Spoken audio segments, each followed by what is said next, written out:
What's up? This is Joel here at the Chicago Music Exchange, and today I'm showcasing for you the Gibson Custom Shop reproduction of Billy Gibbons' 1959 Gibson Les Paul Standard, better known as Pearly Gates, pretty much considered to be the finest example of the finest electric guitar ever made.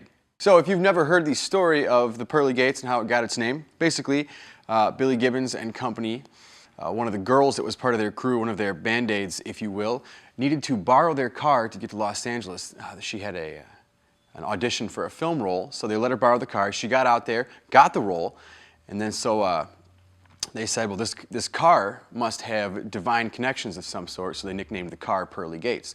Well, the girl sold the car and sent the money back to Billy in Texas. Literally the day that he received the money in the mail, he got a call from a guy out of the blue that wanted to sell him a 1959 Les Paul Standard. So he used the money, bought it that day, and christened the guitar Pearly Gates after the car where the money came from, and he's had the guitar ever since. And basically, it's pretty much featured on every single track in the studio that zztop has ever recorded. He doesn't use it live. He uses reproductions like this one with Pearly Gates Seymour Duncan pickups, which are in this guitar, named after his Pearly Gates, obviously. So down to the smallest detail, Gibson Custom Shop really spares no expense. It's an exact recreation down to the smallest scratch and ding. Obviously it's well worn, but it's supposed to be that way. It's checked and worn in all the exact spots that the real Pearly Gates is. The neck is like the prototypical 59 C shape. Board rosewood, obviously maple cap, probably the finest flamed maple top that you'll ever see on a Les Paul. His is kind of considered the gold standard for a reason because of all the bursts that we have documented. His kind of just wins, basically. It's awesome, and they spare no expense getting tops that are as close to the original as possible. There are literally no two tops that are exactly the same. It's just physically impossible. But these are hand-picked with Billy's input to make sure they're very close to similar.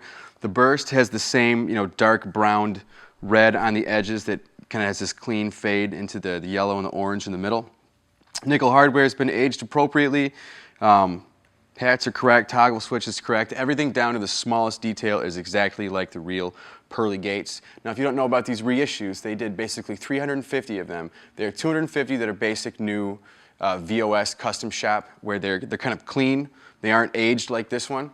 And then there were 50 that were Murphy aged and hand signed by Billy Gibbons, and 50 that were Murphy aged and not hand signed. This is one of the 50 that were not signed, but it is Tom Murphy aged.